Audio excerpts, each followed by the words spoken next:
Hello everyone, welcome to my another blog. Finally আমি এখানে পৌঁছে গেছি আর আমার চারপাশটা দেখুন কত সুন্দর লাগছে। ভোরবেলার এত সুন্দর একটা দৃশ্য দেখে মনটা যেন একদম জুড়িয়ে গেল। মনে হচ্ছে যেন এত দূর থেকে এত কষ্ট করে এসে আমার আশাটা সার্থক হলো। প্রচণ্ড ঠান্ডা হাওয়া চলছে, আসলে তখনও তো রোদের অতটা তেজ হয়নি, তাই আমি এখনও পর্যন্ত হেলমেটটা খুলে উঠতে পারিনি, কিন্তু হেলমেটটা তো খুলতে হবে। আর মায়েরা ওইদিকে অলরেডি বসে গেছে খেতে। আমরা আবার আসার পথে আর একটা রাস্তা গন্ডগোল করেছিলাম, মানে এই মন্দারমণিতে ঢুকে গিয়ে সোজা একটু চলে গিয়েছিলাম অন্য একটা বিচের দিকে, কারণ ওই যে আমার ওই ম্যাপ দেখে ভুলভাল ডিরেকশন দেওয়ার কারণে তাই আরও একটু দেরি হয়ে গেল, না হলে হয়তো আরও কিছুক্ষণ আগেই চলে আসতাম। আমরা তো সবার আগে ছিলাম, কিন্তু আমরাই এখন সবার লাস্টে হয়ে গেছি।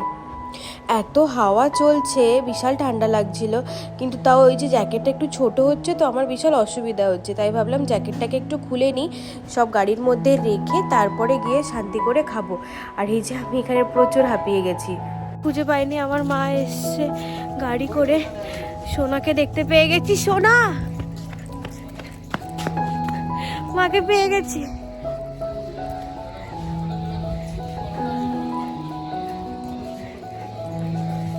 যেন মনে হচ্ছে কত যুগ পর মাকে দেখতে পেলাম।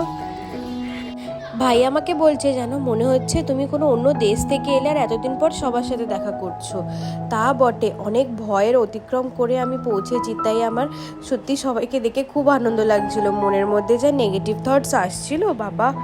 আর এখানে মামকে আমি বলছিলাম, মাম তোমাকে ফোনের মধ্যে কি ইয়াং দেখতে লাগছে। আর এই যে বৌদি এখানে চা নিয়ে বসে পড়েছে, তখনও খাবার দেয়নি। আর এই যে খেয়ে দিয়ে আমরা এই সাইডে চলে এসেছি।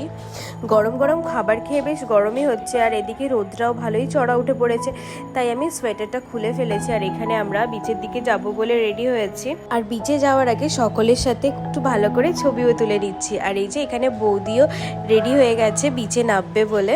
আর আমাদের দুজনকে একসাথে কীরকম লাগছে আপনারা কিন্তু অবশ্যই কমেন্টে জানাবেন। আমাদের জুটিটা ঠিক এরকমই, বৌদি ননদ কম, বন্ধুত্ব বেশি। আমাদের মধ্যে সারাক্ষণই খুনসুটি লেগেই থাকে।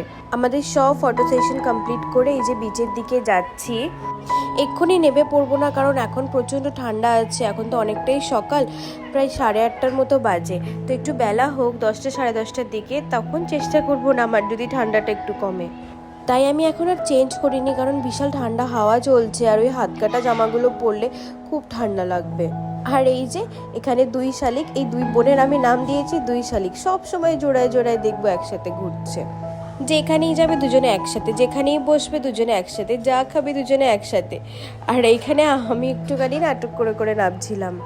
ভাই আছে সাথে, আর একটু ঢং করবো না তাই কি হয় বলুন। আর এখানে গুগল এসে তো আগে গাড়ি চাপতে আরম্ভ করে দিয়েছে। ওর নিক নেম গুগল, আমি ওকে গুলুগুলু বলেই ডাকি।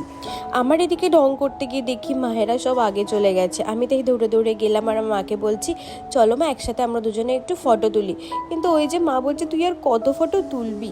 এই গাড়িটা দেখে না আমার কি বসতে ইচ্ছা করছিল, কিন্তু ভাই বললো তুমি যদি বসো এর মধ্যে তো গাড়িটাই পুরো ভেঙে চলে যাবে। তা বটে, কিন্তু তা বলে কি আর শখ হয় না, শখ তো ঠিকই হয় বলুন।